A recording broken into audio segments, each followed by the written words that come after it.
नमस्कार दोस्तों आज का जो हमारा मॉडल पेपर रहेगा वो रहेगा संस्कृत का।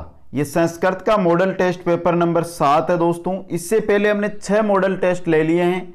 अगर वो अभी तक आपने नहीं देखे हैं तो संस्कृत की प्ले लिस्ट बनी हुई है, उसके अंदर जाइए, वहां पर आपको सभी मॉडल पेपर है वो मिल जाएंगे दोस्तों इस मॉडल पेपर के अंदर हमारी व्याकरण और शिक्षण विधियों की मिलाकर कुल 30 प्रश्न है वो रहेंगे। अगर 30 में से आप 15 क्वेश्चन सही कर पाते हैं तो आपकी तैयारी संस्कृत की बहुत ही अच्छी है दोस्तों। सभी क्वेश्चन है वो टॉप क्वालिटी के क्वेश्चन है, जो एग्जाम की दृष्टि से बहुत ही इंपॉर्टेंट क्वेश्चन है वो इस मॉडल पेपर के अंदर मैं लेकर आया हूं दोस्तों। तो इसलिए एक बार आप सभी से यह अनुरोध करता हूं कि इस वीडियो को आप अधिक से अधिक अपने मित्रों के पास शेयर जरूर कर दें, और अभी तक लाइक नहीं किया तो लाइक करें, चैनल को सब्सक्राइब करें, और प्रतिदिन आप जो वीडियो आते हैं नए उनके नोटिफिकेशन पाना चाहते हैं तो बेल आइकन के अंदर ऑल नोटिफिकेशन को जरूर ऑन कर दें दोस्तों। चलते हैं दोस्तों क्वेश्चनों की ओर। एक बार सभी साथी है जो अंत में अपना स्कोर है वो कमेंट करके जरूर बता देना। पहला क्वेश्चन आपकी स्क्रीन पे है मित्रों। क्वेश्चन है आपका, री वर्ण से उच्चारण स्थानम की मस्ती। जो री वर्ण है उसका उच्चारण स्थान कंठ है, मूर्धा है, दंता है, ओष्ठो है। री वृक्क का रीटूर्षाणाम मूर्धा सूत्र उच्चारण स्थान के अंदर जो सूत्र है वो आपने पढ़े होंगे, रीटूर्षाणाम मूर्धा। तो क्या होगा सही आंसर? ऑप्शन बी होगा यहां पे। तो री जो वर्ण है इसका उच्चारण स्थान क्या है? मूर्धा। नेक्स्ट क्वेश्चन में चलते हैं। शब्दालंकार में कौन सा अलंकार शामिल नहीं है? इनमें से अलंकार टॉपिक आपने पढ़ा होगा, उसके अंदर जो शब्दालंकार अर्थालंकार है दोस्तों, तो शब्दालंकार में इनमें से कौन सा अलंकार है जो शामिल नहीं है दोस्तों? देखते हैं। अनुप्रास अलंकार, श्लेष अलंकार, यमक अलंकार, उपमा अलंकार। बात करते हैं अनुप्रास अलंकार, श्लेष अलंकार और यमक अलंकार की, तो ये तीनों क्या है? शब्दालंकार है, जबकि उपमा अलंकार अर्थालंकार है। तो डी ऑप्शन आपका सही रहेगा। उपमा अलंकार शब्दालंकार के अंदर शामिल नहीं है दोस्तों। नेक्स्ट क्वेश्चन में चलते हैं। अंतस्थ वर्णेषु ऐसे नास्ति। जो अंतस्थ वर्ण है उनमें कौन सा शामिल नहीं है? इनमें से है, ये, रे, ल। अंतस्थ वर्ण, अंतस्थ वर्ण कौन कौन से होते हैं दोस्तों? ये, व, रे, ल। ये चार क्या होते हैं? अंतस्थ वर्ण होते हैं। इनके अंदर दोस्तों आपको ये दिखाई दे रहा है, आपको रे दिखाई दे रहा है, आपको ल दिखाई दे रहा है दोस्तों। ये किसके अंदर आता है? उष्म वर्णों के अंदर। तो आपका ऑप्शन ए है सही रहेगा यहां पे, जो क्या है? अंतस्थ वर्णों में शामिल नहीं है। नेक्स्ट क्वेश्चन में चलते हैं। छंद सूत्राणी विरचितानी। जो छंद का सूत्र है किसने दिया? डिंडगल मुनिना, पिंगल मुनिना, क्षमद्रेण, गंगादासेन। बात हो रही है छंद सूत्र। छंद सूत्र किसने दिया था मित्रों? किसने दिया था? पिंगल मुनि ने। ऑप्शन बी आपका यहां पे क्या रहेगा? सही रहेगा। नेक्स्ट क्वेश्चन में चलते हैं। नरित धातु लंग लकारे मध्यम पुरुष बहुवचने किम बहुती। धातु कौन सी दी है? नरित धातु है, लकार है आपका वो है लंग लकार, मध्यम पुरुष और बहुवचन का आपको रूप बताना है दोस्तों। अनृत्यत, अनृत्यात, अनृयत, अनृत्यत या अनृत्यत है। सही आपका जो रहेगा यहां पे ऑप्शन वाला सी रहेगा दोस्तों। मध्यम पुरुष और बहुवचन का रूप होगा वो होगा आपके अनृत्यत। नेक्स्ट क्वेश्चन में चलते हैं। बालके भे क्रीडा रोचते। कहा विभक्ति? द्वितीया, तृतीया, चतुर्थी, पंचमी। दोस्तों बालके भे क्रीडा रोचते कारक टॉपिक बहुत सारे मित्र हैं जो वीडियो देख रहे हैं और बहुत दिनों से मेरे साथ जुड़े हुए हैं, लेकिन अभी तक कारक टॉपिक जो मैंने खुद ने अपने ट्रिक के साथ पढ़ाया है वो अभी तक शायद इन्होंने नहीं पढ़ा है। तो दोस्तों आप सभी से यही कहना चाहता हूं कि संस्कृत की जो प्लेलिस्ट है उसके अंदर जाइए, कारक की क्लासें लगी हुई है, छोटी छोटी 4 क्लासों के अंदर कारक टॉपिक कंप्लीट करवाया गया है। तो एक बार सभी वीडियो देख लें, जिसे ऐसे क्वेश्चन एग्जाम के अंदर आते हैं दोस्तों, तो ऐसे क्वेश्चनों को आप देखते ही बता दोगे कि इनके अंदर विभक्ति है वो कौन सी है। जैसे यहां पर चतुर्थी विभक्ति आपका सही आंसर होगा, सी ऑप्शन सही रहेगा। रुच धातु के अंतर्गत चतुर्थी विभक्ति का प्रयोग किया जाता है। तो ये अगर आपने पढ़ा होता, वो देखा होता वीडियो, तो आपको भी पता होता, आप देखते ही आंसर सी सही कर लेते। नेक्स्ट क्वेश्चन में चलते हैं। शुद्ध वाक्यम अस्ति, शुद्ध वाक्य है मया कर्म कर्तव्यम, मया कर्मम कर्तव्यम, मया कर्मणि कर्तव्यम, मया कर्म कर्तव्यम। इनमें से शुद्ध वाक्य कौन सा है? तो यहां पर आपका ऑप्शन ए सही रहेगा मित्रों, मया कर्म कर्तव्यम। ऑप्शन ए है जो शुद्ध वाक्य, सही वाक्य है, गलत नहीं है दोस्तों इसके अंदर। नेक्स्ट क्वेश्चन में चलते हैं। शरच्चंद्र इतस्य संधि विच्छेद वर्तते, शब्द क्या दिया है? शरच्चंद्र। इसका आपको संधि विच्छेद करके बताना है। ऑप्शन है शरस प्लस चंद्र, शरत प्लस चंद्र, सरच प्लस चंद्र, सरस प्लस चंद्र। तो देखिए दोस्तों यहां पे तय के बाद में च आने पर जो तय वर्ग है वो च वर्ग में बदल जाता है। तय के बाद में च वर्ग आ रहा है तो तय किस में बदल जाएगा? च में। व्यंजन संधि, ऑप्शन बी आपका क्या हो जाएगा? सही। तो ये जो तय है वो किस में बदल चुका है? ये तय च में बदल जाएगा और शब्द बन जाएगा सरच चंद्र। ऑप्शन बी आपका यहां पे सही रहेगा। नेक्स्ट क्वेश्चन में चलते हैं। विघायती का अर्थ होगा निंदा करना, पूजा करना, प्रस्थान करना, वापस लौटना। शब्द क्या दिया आपको? शब्द दिया है विगायती, विगायती। पूछा क्या है? इसका अर्थ क्या होता है? इसका अर्थ होता है निंदा करना मित्रों। क्या अर्थ होता है? निंदा करना। ऑप्शन ए आपका क्या हो जाएगा? यहां पे सही हो जाएगा। नेक्स्ट क्वेश्चन में चलते हैं। अधोलिखितेषु वाक्येषु साधु वाक्यम चिनोत। जो लिखे गए वाक्य हैं इनमें से जो सही वाक्य शुद्ध वाक्य है उसको चुनना है। भगवताय नमः, भगवंताय नमः, भगवते नमः, भगवत नमः।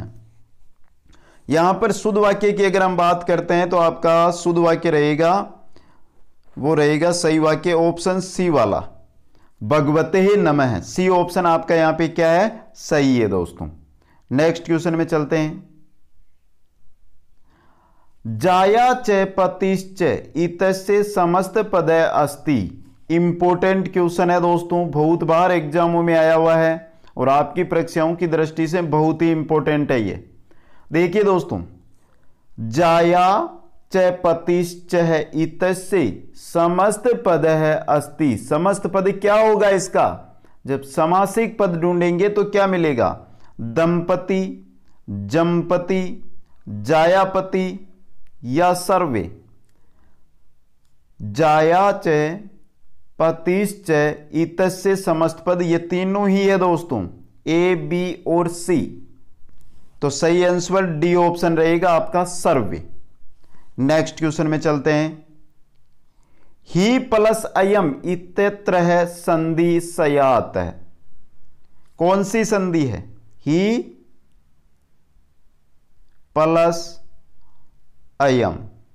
तो संधि ट्रिक पर चलते हैं मित्रों, देखते हैं संधि ट्रिक से। यहां पे क्या आ रहा है? ई की ध्वनि आ रही है, बाद में क्या आ रहा है? ई के बाद में ए आ रहा है, ई के बाद में क्या आ रहा है? ए। तो कौन सी संधि होगी मित्रों? यण संधि होगी।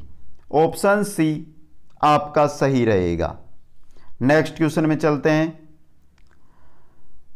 सह वर्णस्य प्रयत्नः न भवति। सह जो वर्ण है इसके अंदर प्रयत्न नहीं है। अघोष, माघोष, नाद, ईषद विवर्तम। सह वर्ण के अंदर कौन सा प्रयत्न, कौन सा यत्न नहीं है दोस्तों? नाद दोस्तों। सी ऑप्शन आपका सही रहेगा।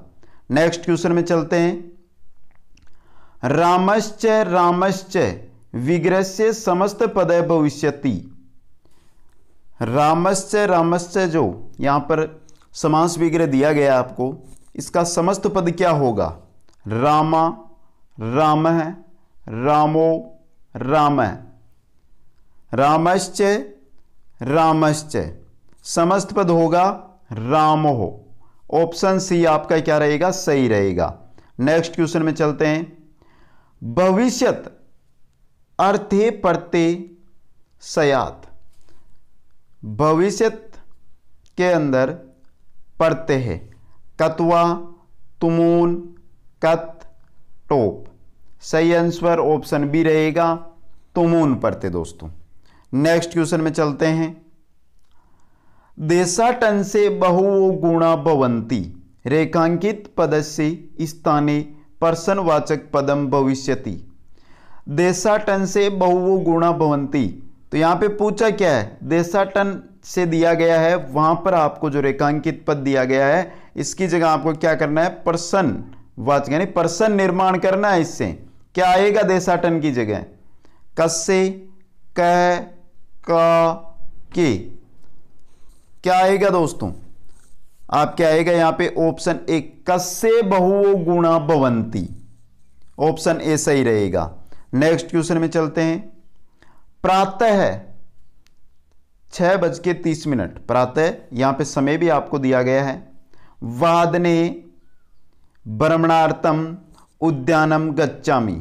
तो इस रिक्त स्थान के अंदर आपको 6:30 को संस्कृत में, 6:30 को संस्कृत में क्या कहते हैं वो बताना है। षड, सार्ध षड, षडम, षष्ठ। पहली बात करते हैं, जब साढ़े की बात आ जाती है तो वहां पे क्या लगता है? सार्ध लगता है। और 6 का षड, तो सार्ध षड होगा। यहां पे क्या होगा? सार्ध षड। प्रातः सार्ध षड वादने भ्रमणार्थम उद्यानम गच्छामि। नेक्स्ट क्वेश्चन में चलते हैं। संस्कृत शिक्षण से उद्देश्यानि सन्ति। संस्कृत शिक्षण का उद्देश्य भारतीय संस्कृति ज्ञानम, शुद्ध उच्चारणम, स्मरण शक्ति वर्धनम, सर्वाणी। पूछा क्या है कि संस्कृत शिक्षण का उद्देश्य है, तो भारतीय संस्कृति ज्ञान का ज्ञान भी है, शुद्ध उच्चारण भी है, स्मरण शक्ति में वृद्धि करना भी है। डी ऑप्शन सर्वाणी आपका यहां पे क्या रहेगा? सही रहेगा। नेक्स्ट क्वेश्चन में चलते हैं। संस्कृत शिक्षण से प्राचीन पद्धति वर्तते। संस्कृत शिक्षण की प्राचीन पद्धति है भंडारकर पद्धति, पाठशाला पद्धति, पाठ्य पुस्तक है पद्धति, संभाषण है पद्धति। बात हो रही है संस्कृत शिक्षण की। संस्कृत शिक्षण की जो प्राचीनतम पद्धति है वो है आपकी कौन सी? पाठशाला पद्धति। ऑप्शन बी आपका यहां पे सही रहेगा। नेक्स्ट क्वेश्चन में चलते हैं। मौखिक परीक्षायाः प्रकाराणि सन्ति। मौखिक परीक्षा के प्रकार है शलाका परीक्षा, शास्त्रार्थम, भाषणम, सर्वाणी। तो दोस्तों बात हो रही है मौखिक परीक्षा की, तो शलाका परीक्षा, शास्त्रार्थम या फिर भाषणम, ये सभी क्या है? मौखिक परीक्षा के ही प्रकार हैं। डी ऑप्शन सर्वाणी आपका क्या रहेगा? सही रहेगा। नेक्स्ट क्वेश्चन में चलते हैं। चतुर्विध भाषा कौशलेषु द्वितीय कौशलम अस्ति। जो भाषा कौशल के भाषा के जो 4 कौशल है उनमें से द्वितीय कौशल कौन सा है?